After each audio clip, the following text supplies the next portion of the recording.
ठीक है, metamorphic rocks. ठीक है, मुझे उस दिन नहीं याद आ रहा था कि उसका नाम क्या होता है। इंग्लिश में उसका नाम होता है मेटामॉर्फिक रॉक।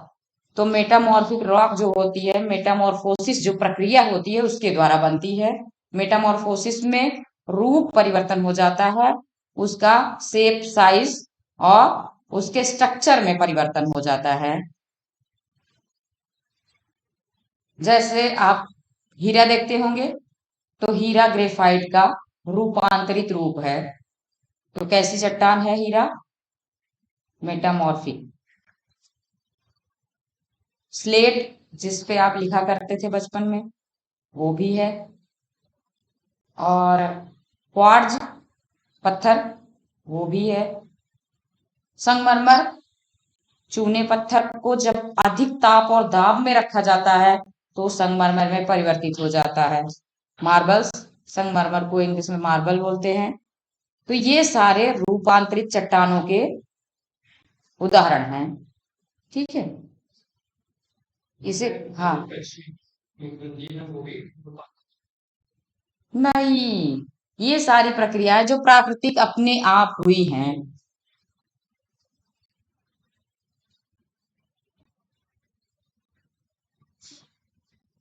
सीखा तो हमने वहीं से है। वो एक तरीके से कहा जाएगा मानव जनित है, लेकिन जो हम बात कर रहे हैं वो प्राकृतिक क्रियाओं की अभी बात कर रहे हैं। ठीक है, सही समझा आपने कि मतलब वही सेम प्रक्रिया होती है ताप और दाब की।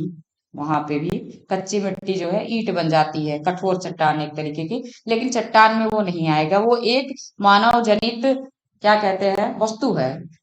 वो चट्टान नहीं है। चट्टान हमारी, हाँ, ये सारी चीजें नेचुरली बनते हैं। अभी जैसे मतलब कुछ, मतलब रिसर्च हुए कि हम कैसे बना सकते हैं, लेकिन ये कई हजार सालों की प्रक्रिया है। और पृथ्वी के आंतरिक परतों में ये सब, पृथ्वी में, मतलब जो भूपर्वती है उसमें हुआ ये सब चीज। तो उसे हम बस, हमारे पास संसाधन है, हम उसे निकाल रहे हैं, यूज कर रहे हैं। अभी इतना अगर हम बनाने की कोशिश करें तो थोड़ी बहुत मात्रा में लैब में बना सकते हैं, लेकिन इतनी बड़ी मात्रा में नहीं बना सकते कुछ निकाल के कभी हम बिल्डिंग तैयार कर रहे हैं। संगमरमर का सबसे बड़ा यूज कहाँ पर हुआ है पता है आपको? ताजमहल में। ताजमहल देखे आप लोग? कोई कोई नहीं देखा। एक बार जो है आप यहाँ से जाके घूम आइए। ठीक है, ताजमहल जाके घूम आइए, देखिए वहां बहुत सुंदर है, बहुत ही सुंदर है। मैं 3 बार जा चुकी हूँ और फिर भी मन करता है कि वहां जाऊं। बहुत ही अच्छा लगता है। जैसे रात में ना, रात हो जाएगी फिर भी आपको लगेगा कि कहाँ से लाइट आ रही है, इतना उजाला रहता है। और ताजमहल में कोई लाइट नहीं जलती, कोई भी लाइट नहीं जलती है। एक लाइट बहुत डिम करके लाइट जलाई जाती है, एक लाइट से पूरे परिसर में सारी लाइटें बंद हो जाती हैं। 5 बजे के बाद ताजमहल बंद हो जाता है। और ये कहा जाता है मुमताज और शाहजहां अब आराम करेंगे, आप लोग जाइए, भीड़ मत करिए। तो बहुत अच्छा लगता है। अंदर आपको नहीं अच्छा लगेगा, लेकिन बाहर जब आप उसके परिसर में रहोगे ना, बहुत अच्छा लगता है। ताजमहल के दो किनारों पर दो मॉन्यूमेंट बने हुए हैं, जिसमें जो है गीत संगीत हुआ करते थे, और दोनों सेम स्ट्रक्चर हैं। दोनों, इधर वाला दोनों सेम है, आप देखेंगे। और ताजमहल चारों तरफ से एक ही जैसे है। बहुत ही अच्छा लगता है वहां जाके। ये देखिए कि अंग्रेजों ने जब हमारे देश पर जो है राज किया, उस समय उन्होंने इतने, मतलब आप क्या कह लो कि, मतलब जाने दो, कोई बात नहीं, नहीं कहूंगी। लेकिन वो हमारे ताजमहल में इतना सुंदर सुंदर, मतलब स्टोन लगा हुआ था, उसे जो है वो निकाल लिए। जैसे फ्लावर्स बने हुए थे, फ्लावर्स के बीच बीच में स्टोन लगा हुआ था, उसे वो निकाल लिए थे। मतलब तीर से खोद खोद के उसे निकाले हैं। इतना बुरा लगता है, इतना भद्दा लगता है देख के। मन करता है कि अगर हम लोग होते तो अंग्रेजों को मारते। तो वो, मतलब ताजमहल देख आइए आप, बहुत ज्यादा दिक्कत नहीं है ऐसे जाने में, आपको 1 दिन लगेंगे। जैसे आज रात को बैठे आप, सुबह तक अपना पहुंच जाएंगे, 4.5-5 घंटे का रास्ता है। आप पहुंच जाएंगे, फिर वहां ताजमहल देखिए, बगल में मथुरा है, मथुरा में थोड़ा घूमिए, फिर मथुरा से ट्रेन पकड़ लीजिए, आ जाइए इधर दिल्ली से होते हुए। ठीक है, बहुत ज्यादा दिक्कत नहीं है, ना ही आपके बहुत पैसे खर्च होंगे, बहुत सस्ते में आपका हो जाएगा। ताजमहल में, हाँ, एक एंट्री फीस 50 रुपए है। अभी लेटेस्ट मैं बता रही हूँ, फरवरी में मैं गई थी। एंट्री फीस 50 रुपए है, और उसके अलावा जो है अंदर 250 रुपए है ताजमहल को देखने का, तो टोटल 300 रुपए में आपका हो जाएगा। 2-3 बंदे या आप आपस में आप सभी लोग ग्रुप बना लें, ग्रुप में जाएंगे तो आपको और भी सस्ता पड़ेगा। ग्रुप में जाइए, एक जैसे टी शर्ट वगैरह पहन लीजिए, सारे बोल दीजिए हम कॉलेज से आए हैं, कॉलेज ग्रुप है हमारा, फिर एक मेंबर बन जाइए उसके लीडर, और जो है साथ में टिकट लेंगे तो आपको परसेंटेज में छूट मिलेगी। ठीक है,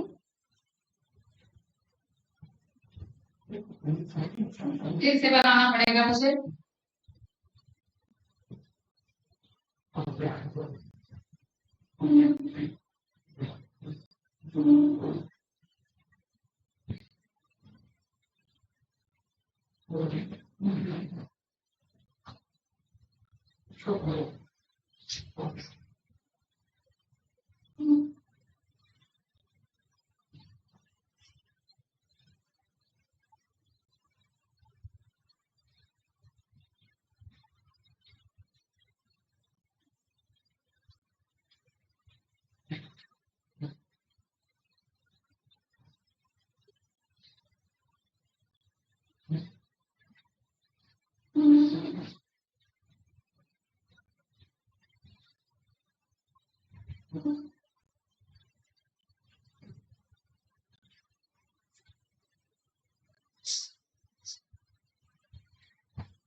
बना के रहिए साथ साथ आप।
लेंगे फिश।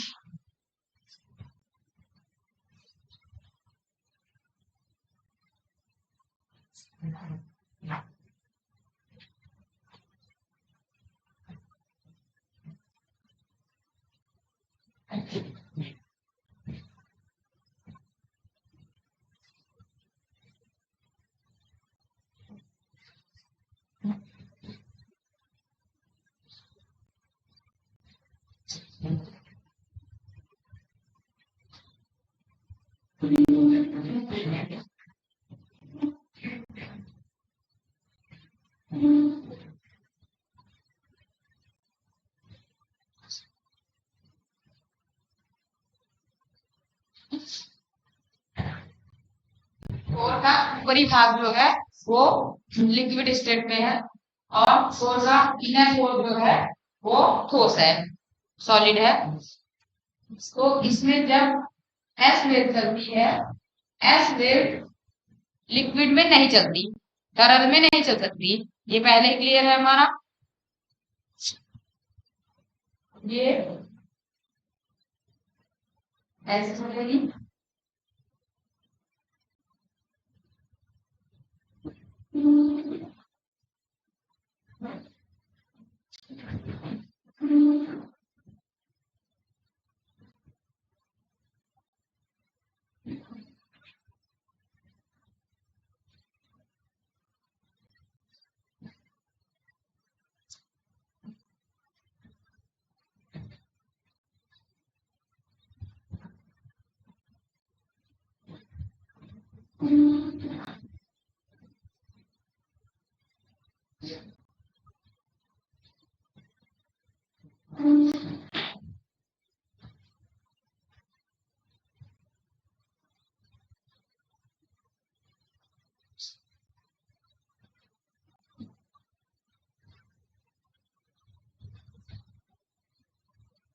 ये एक है टोटल आपका डोमेन है।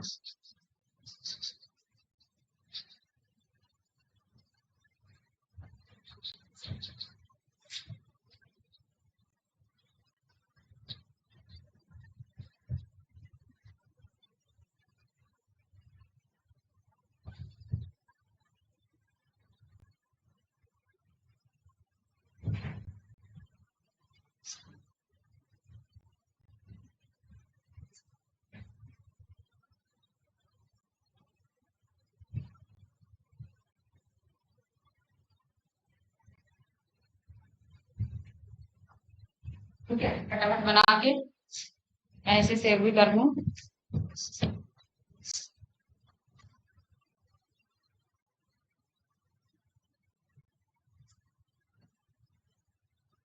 एस में फोर में एंट्री नहीं कर पाती है। जब उसे तरल दिखता है तो वो विलुप्त हो जाती है। उसमें था ना कि सागरीय भागों में जाने के बाद ये लुप्त हो जाती है और पता नहीं चलता।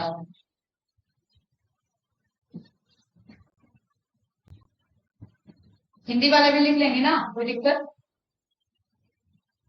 क्योंकि सेम ही है, सब ऐसे ही लिखा जाता है।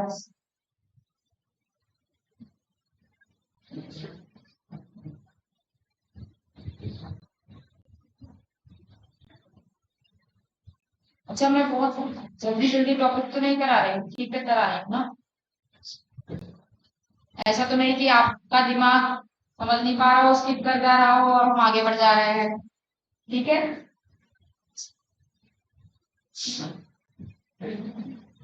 हो गया, सबका हो गया।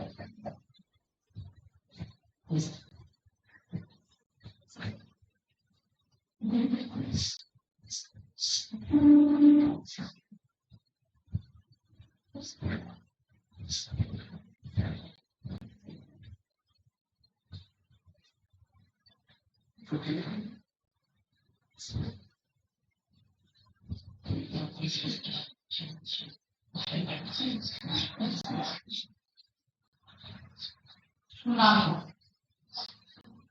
सुनामी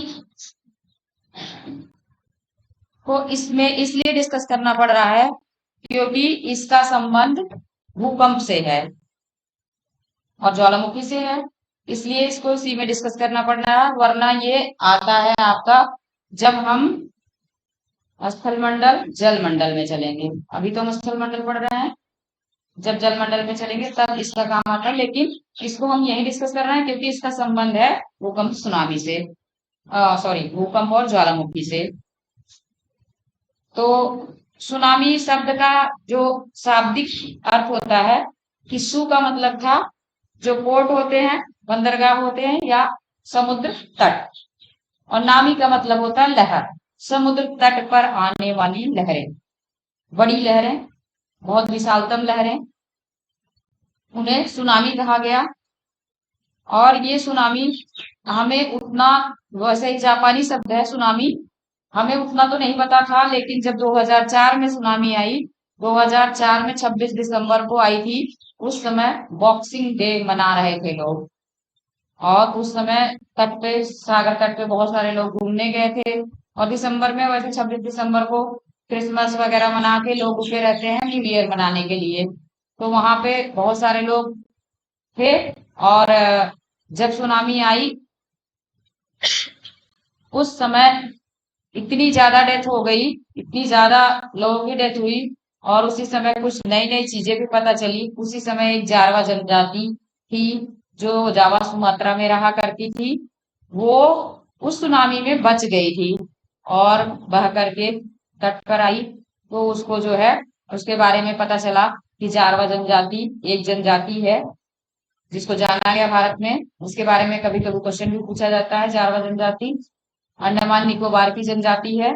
और ये सुनामी में क्या करते थे, जब इनसे पूछा गया तो मतलब साइन लैंग्वेज वाले होते हैं कुछ, इनसे पूछे कि जब सुनामी आई थी तो तुमने क्या किया, तो इन्होंने बताया कि जो मैंग्रोव के पेड़ होते हैं, मैंग्रोव, पश्चिम बंगाल में आपको मैंग्रोव के पेड़ मिलेंगे। हिंदी में उन्हें कभी कभी गरान लिख के देता है यूपीएससी। यूपीएससी इतनी कठिन हिंदी बनाता है कि आप समझ नहीं पाएंगे, सच बताऊं। इतनी शुद्ध हिंदी बना देगा वो।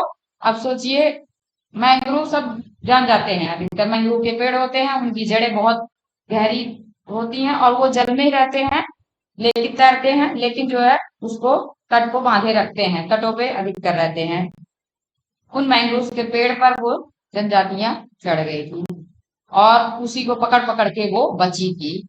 तो उनके पास अपने प्राकृतिक तरीके होते हैं बचने के इन सब चीजों के, प्राकृतिक आपदाओं से, क्योंकि वो प्रकृति में की गोद में ही रहते हैं। तो सुनामी तब से हम जान लिए। और हिंदी इंग्लिश दोनों में मैं आपको थोड़ा सा लिखा देती हूँ। लिख दे, बोल दे। लेकिन नोट्स भी तो आपको चाहिए ना, इसका इसका सेव होता है नोट्स ना। इसमें टाइम क्या लगेगा आपके पास? नहीं, ज्यादा नहीं है इसमें, बस समझाना है मुझे आपको। चलिए लिख लीजिए। हिंदी वाले पहले लिख लें। प्राय समुद्र में भूकंप आने पर, प्राय समुद्र में भूकंप आने पर,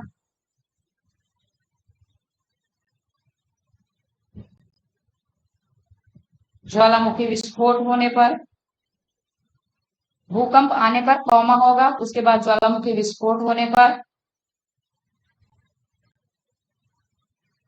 उत्पन्न विशाल, उत्पन्न विशाल और विनाशक लहर, विशाल और विनाशक लहर को, प्राय समुद्र में भूकंप आने व ज्वालामुखी के उत्पन्न होने पर विशालतम और विनाशक लहर आने को सुनामी कहते हैं।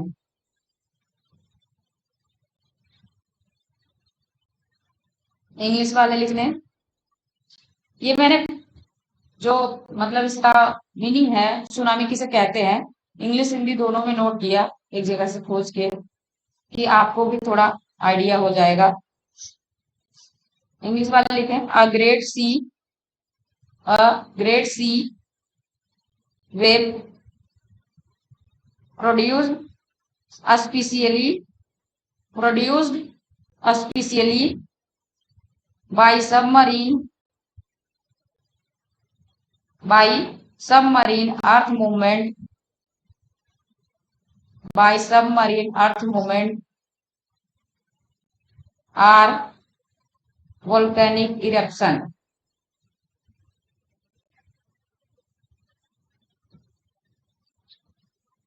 is called tsunami.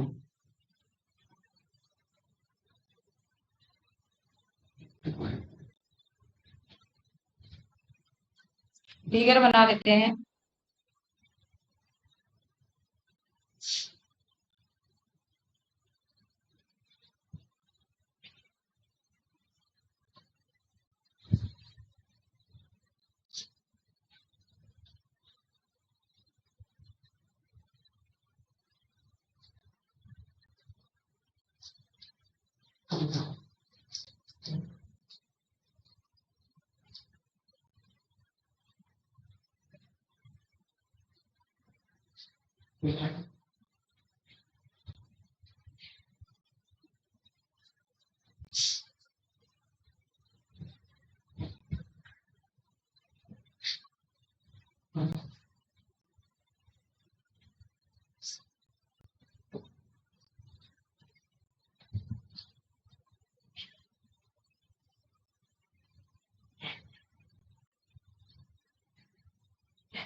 स्थलखंड है ये, और ये जल है या महासागर है कोई। जब इन प्लेटों में मूवमेंट होगा,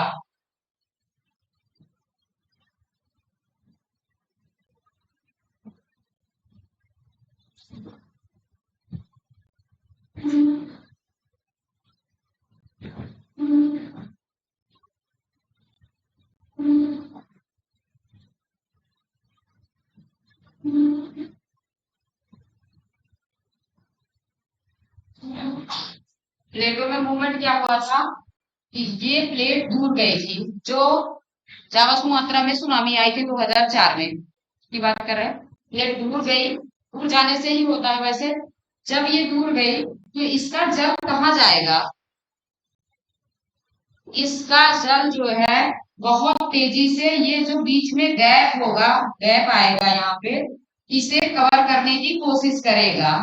ठीक है, और इसके कारण इसका जल टकराएगा और बहुत ऊंचाई पर जाएगा। इसकी लहरें जो है बहुत तेजी से इस तट पे टकरा करके बहुत तेजी से ऊंचाई पर जाएंगी, और तट पे बसे जो निवासी जो यहाँ रहते हैं, जो अपना बनाए हैं, घर बनाए हैं, कुछ भी है, रिजॉर्ट वगैरह जो भी होता है, उन सब चीजों को बहाकर ये लेकर समुद्र में समा जाती है। तो बस इतनी सी बात है सुनामी में।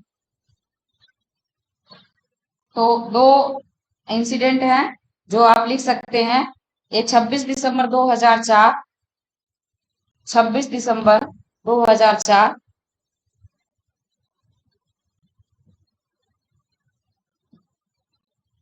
2004 को सुमात्रा अंडमान भूकंप के रूप में, सुमात्रा अंडमान भूकंप के रूप में, ये भूकंप के कारण आया था 2004 वाला, भूकंप के रूप में जाना जाता है, भूकंप के रूप में जाना जाता है।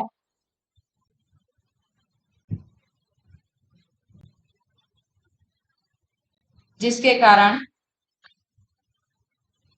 जिसके कारण सुनामी उत्पन्न हुई थी, और सुनामी उत्पन्न हुई थी और भारी विनाश हुआ था।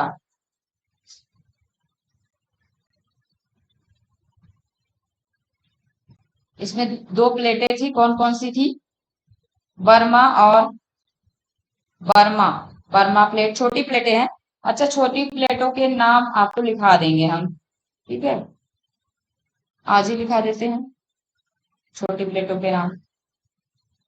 बर्मा और भारतीय प्लेट के बीच दरार के कारण, बर्मा और भारतीय प्लेट जो इंडियन प्लेट है, छोटी इंडियन प्लेट में दरार के कारण, दरार के कारण यह भूकंप आया था,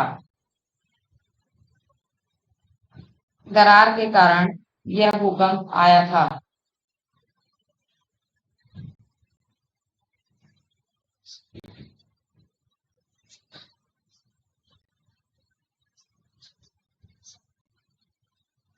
एक और पॉइंट लिख लीजिए, Indonesia, Indonesia, Indonesia, New Guinea, New Guinea, Papua New Guinea नाम सुने होंगे आप। इंडोनेशिया के बगल में एक, क्या कह रहे हैं, आइलैंड है, तो जो है उसमें दोनों एक में ही जुड़े हुए हैं अधिकतर। वो पापुआ न्यू गिनी अलग अलग है लेकिन, ठीक है, उसमें से जो न्यू गिनी है उसका नाम लिया जा रहा है। इंडोनेशिया न्यू गिनी से लगे हुए उत्तर पूर्वी द्वीपों के साथ, लगे हुए उत्तर पूर्वी, उत्तर पूर्वी द्वीपों, द्वीपों के साथ ring of fire,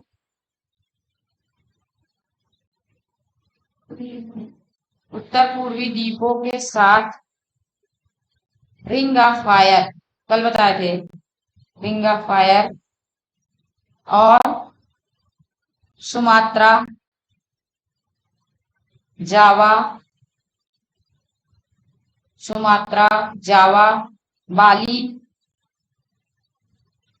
Timor, Timor, Timor, Timor, TIMOR, Timor, Timor तक इसका प्रभाव रहा।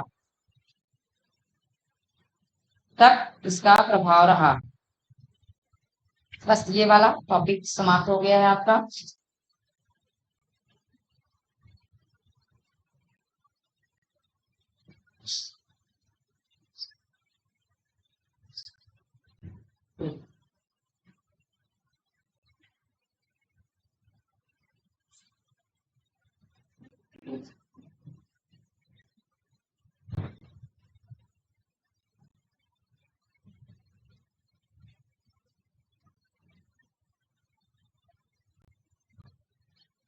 छोटी प्लेटों के, पूरी प्लेटों के नाम लिखा दें आपको? 6 छोटी प्लेटें हैं, 7 बड़ी प्लेटें हैं, लिखा देते हैं आपको।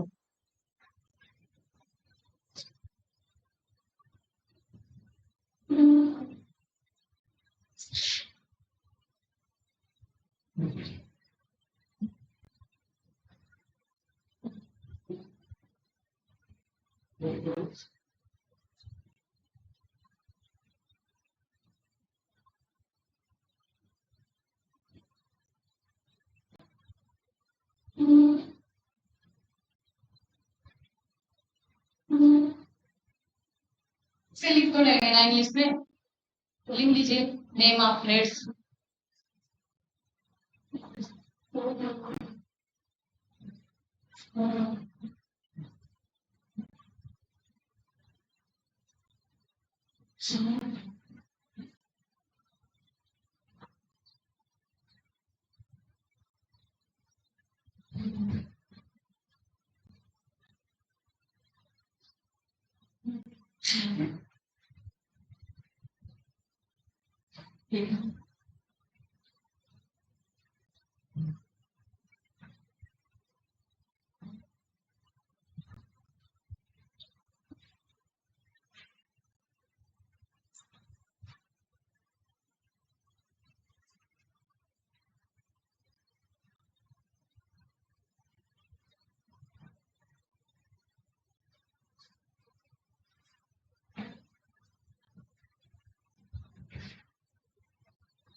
लिखते चलिए, अंटार्कटिक प्लेट, उत्तरी अमेरिकी प्लेट, दक्षिणी अमेरिकी प्लेट के साथ महासागरीय प्लेट और अफ्रीकी प्लेट।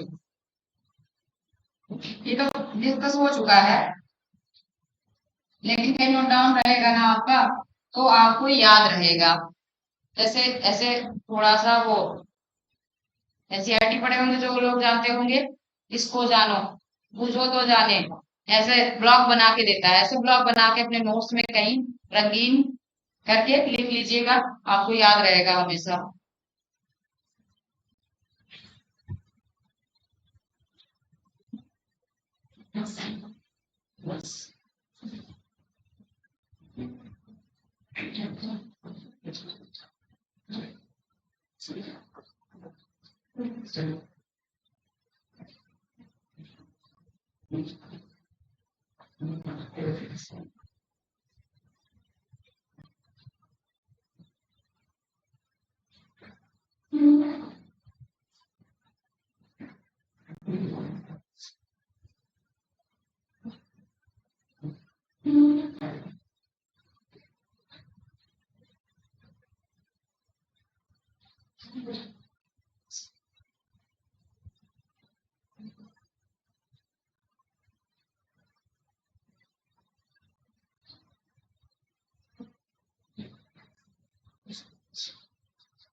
बस इसका नाम बदलेगा, इसका नाम अंटार्कटिक प्लेट ही आप लिखेंगे, north American plate, south American plate, ये पैसिफिक ओशियनिक प्लेट, अफ्रीकी प्लेट, इंडो ऑस्ट्रेलियन, न्यूजीलैंड, ये जो है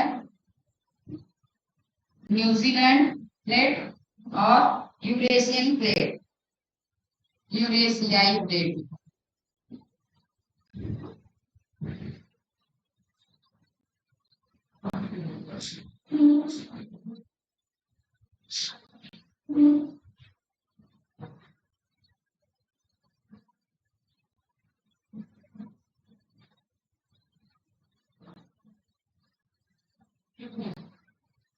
ये सात तो आपकी बड़ी प्लेटें हो गई।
इसका प्लेट।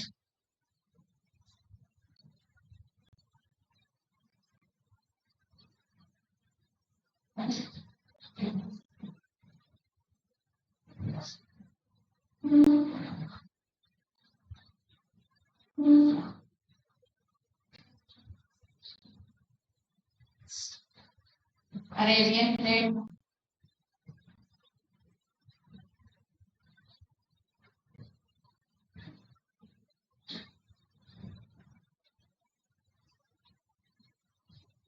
Philippine plate.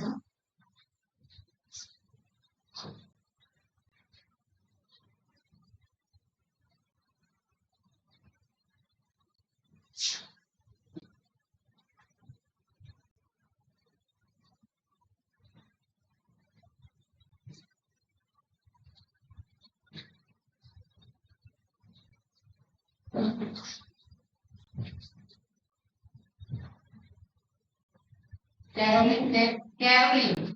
कैरोलिना। नाम सुने होंगे आप लोग मूवी वगैरह में। नॉर्थ कैरोलिना, साउथ कैरोलिना, ये स्टेट है किसी का। हाँ, इतना सब कुछ पता होना चाहिए आपको। जब इस बार जब आपको मैपिंग कराएंगे ना, तो अभी इसके जस्ट बाद कल से ही शुरू करेंगे हम मैपिंग में आपको उत्तरी अमेरिका से। जब आप सबसे पहले उसके देशों को बताएंगे, फिर आप उत्तरी अमेरिका से इतना अच्छा परिचित हो जाएंगे जैसे लगेगा कि आप टूर करके आए हैं वहां। उत्तरी अमेरिका घूम के आएंगे पूरा। ठीक है, फिर जाइएगा वहां जब घूमने का भी तो आपको सब मालूम रहेगा। मास्को और उत्तरी अमेरिका के लास वेगास। और एक मूवी है अनजाना अनजानी, तो देखिए उसमें उत्तरी अमेरिका के काफी चीजें आपको दिखेंगी। लास वेगास और ये कैलिफोर्निया, ये सारी चीजें में दिखता है। वो क्या करते हैं, कार से राइड करते हैं, दिखता है वो चीज। वो देखिए बहुत अच्छी लगती है मुझे, मैं तो कई बार देखी। तो मुझे बस वही देखना रहता है उसमें, वेगस बहुत अच्छा लगता है। इसमें एक और है, हाँ छठवा,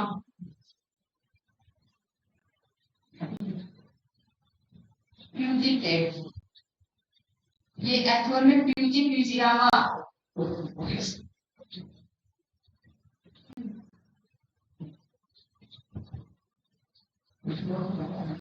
प्लेट। इतना तो मैंने लिख दिया, इसे सेव करा दूंगी। लेकिन आपको थोड़ा सा, अभी रुकेंगे ना आप लोग, भागेंगे तो नहीं। हाँ हाँ, तो आपको इसके बारे में आपने ऐसे ही लिखा होगा ना, जगह तो होगी आपके इसके बगल में। तो आप जो है छोटी प्लेटों को लिख लीजिए कि वो है कहाँ। बड़ी प्लेटों को तो आप जानते हैं, लेकिन छोटी प्लेटें हैं कहाँ ये लिख लीजिए, लोकेशन आप। तो कोकोस प्लेट आपकी है, पहला लिखिए कोकोस प्लेट का, यह यह मध्यवर्ती अमेरिका, यह मध्यवर्ती अमेरिका,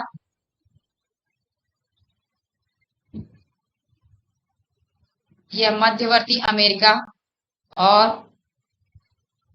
प्रशांत महासागरीय प्लेट के बीच में स्थित है।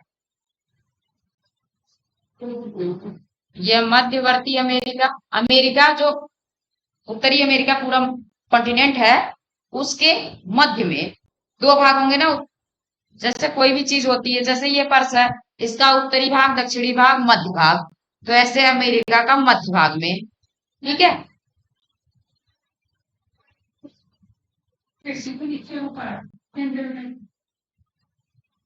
पूर्व साइड में मत जाइए, पश्चिम में,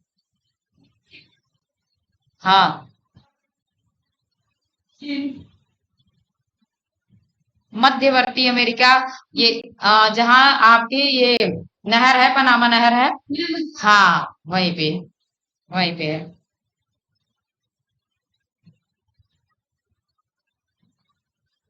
तो यह मध्यवर्ती अमेरिका और प्रशांत महासागरीय प्लेट के बीच में स्थित है। मध्यवर्ती अमेरिका और प्रशांत महासागरीय प्लेट के बीच में स्थित है। दूसरा है नजका प्लेट। नजका का इंग्लिश जो लोग लिखना चाहे लिख ले, NAZCA, यही होगा इसका स्पेलिंग। तो नजका प्लेट कहाँ है? यह दक्षिण अमेरिका व प्रशांत महासागरीय प्लेट के बीच में है। यह दक्षिण अमेरिका व प्रशांत महासागरीय प्लेट के बीच में है।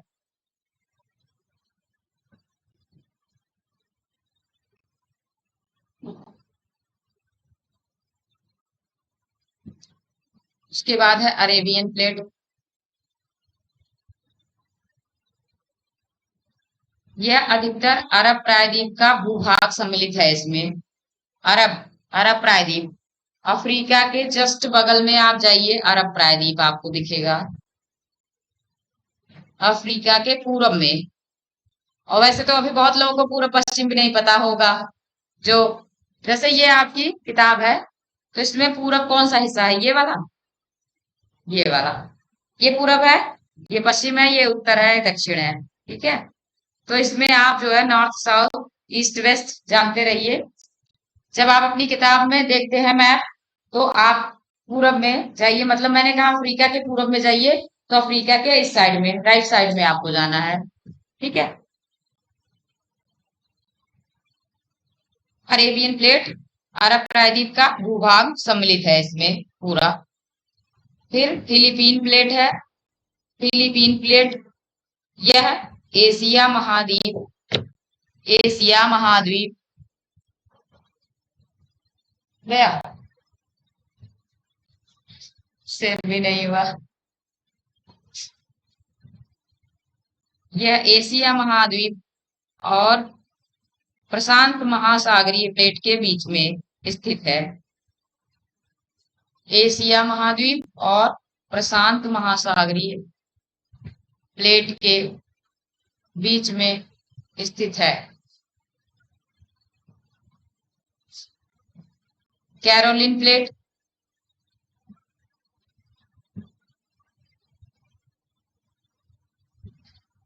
यह न्यू गिनी, वही New Guinea, Papua New Guinea वाला।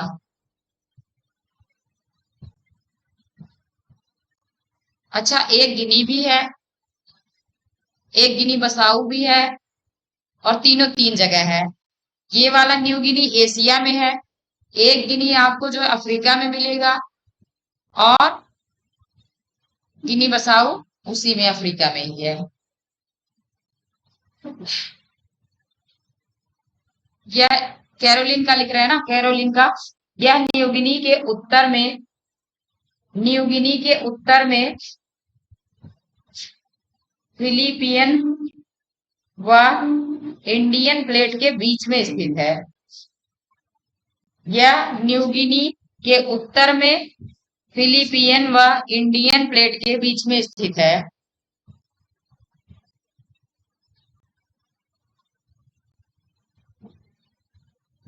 फिलिपियन व इंडियन प्लेट के बीच में स्थित है।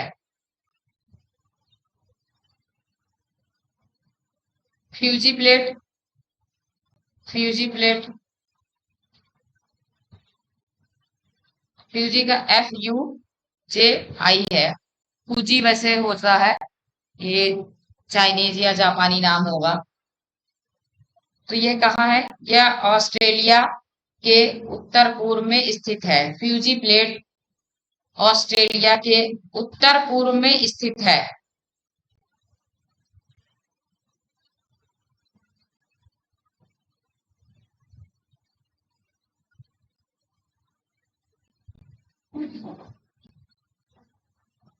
बस।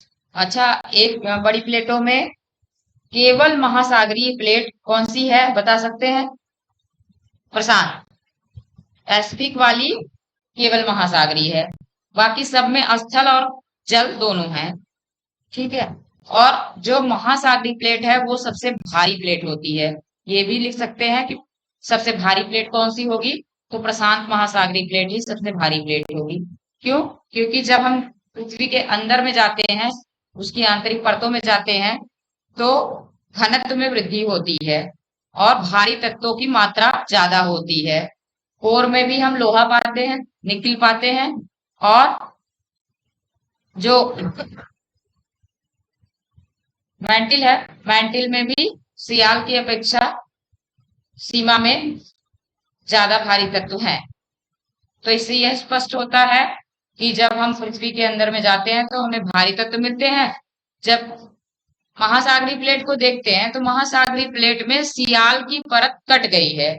सियाल की परत होती नहीं है, वो अधिकतर सीमा से बना हुआ है। क्योंकि ऐसे होता है, जब आप करेंगे पर्वत, पठार, मैदान, और उसके बाद जब हम समुद्र में जाते हैं,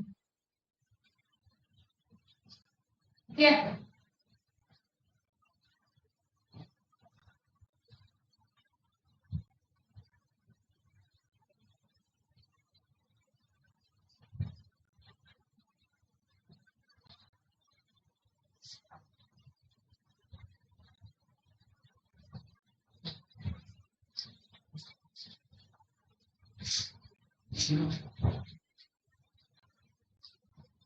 ये महासागरीय तल है। एक आएगा शब्द महासागरीय तल और एक आएगा महासागरीय नितल।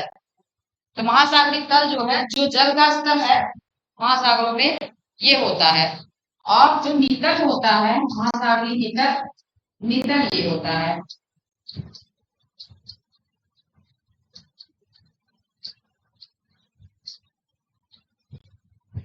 ठीक है।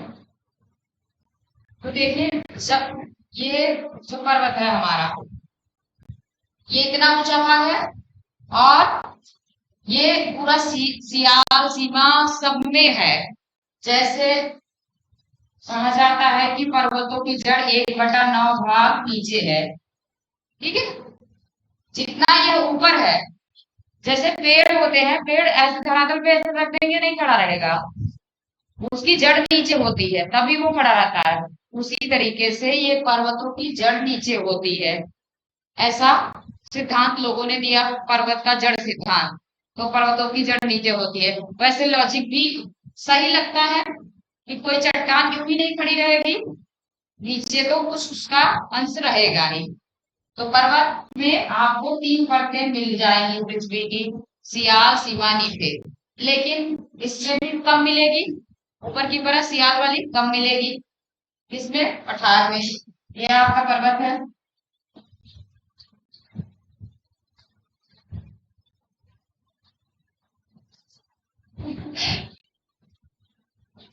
रिफ्लेक्टिव है, पठार, और ये प्लेन,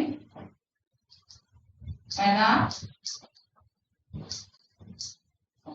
कल हम पढ़ाएंगे इसे, आज ऐसे ही आउटलाइन दे रहे हैं क्योंकि टाइम हमारे पास है अभी थोड़ा। तो ये जो भाग है ना, इसमें आपको तीनों परत मिल जाएगी। लेकिन यहाँ पे देखिए कितना बचा है हमारा, बहुत कम। ये बहुत कम बचा हुआ है। तो ये तली जो है, सागर तल जो है, और यहाँ से हमारा जो सीमा ही बचती है, कोर में तो जा नहीं सकते, कोर तो लिथोस्फीयर से बाहर का है। लेकिन ये जो हमारा मेंटिल है ना, ये इतना है। और अर्थ सरफेस जो पर्पटी है, क्रस्ट क्रस्ट है ये, क्रस्ट में भी जो सबसे ऊपरी परत है वो आपको पर्वतों में मिलेगी। और सीमा भी मिलती है केवल महासागरों में। तो ये बहुत भारी प्लेट है। ठीक है,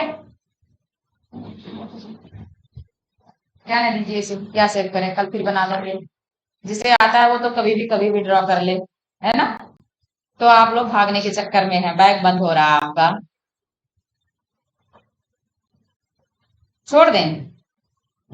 कोई क्वेश्चन है आपका? हाँ, बताइए। हाँ, क्या? छोटी प्लेट है ये। हाँ हाँ, मैंने देखी दोनों अलग अलग की थी। मैंने मैंने जो लिखाया है उसमें, तो लिखाने वाले में मैंने केवल जो है छोटी प्लेटों का लिखाया है, छोटी प्लेटों का। हाँ हाँ, बर्मा प्लेट छोटी प्लेट है। हाँ हाँ हाँ, बर्मा प्लेट लिखना है। छोटी प्लेटों को मैंने अलग, मैं क्वेश्चन नहीं समझ पा रही हूँ आपका। बर्मा प्लेट कोई अलग से प्लेट नहीं है, लेकिन मैंने ये लिखाया कि जो है ये बर्मा प्लेट और इंडियन प्लेट के बीच में है। हाँ, वो अलग है, अलग है। हाँ, अलग, मतलब वो छोटी प्लेटें हैं, अलग प्लेटें हैं।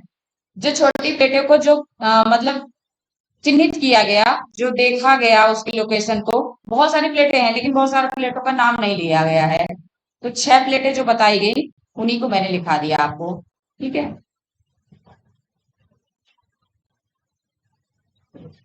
और किसी का कुछ? अनिकेत को सबसे ज्यादा जल्दी रहती है भागने की। कल एग्जाम है, किस चीज का?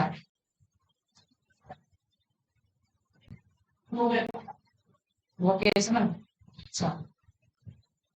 अच्छा, आप लोग ये कंप्यूटर का एक कोर्स होता है, ऑनलाइन ही भर सकते हैं वहाँ, ट्रिपल सी और ये सारी चीजें हैं, ये सब नहीं की? कर लीजिए, क्योंकि बैठे बैठे होता है ये। मैंने फर्स्ट टाइम भरा, मेरा हो गया। मैंने कहा चलो कोई नहीं, सर्टिफिकेट आ गए मेरे पास। वैसे काम तो लगा नहीं कहीं, सर्टिफिकेट तो मेरे पास बहुत हो गए।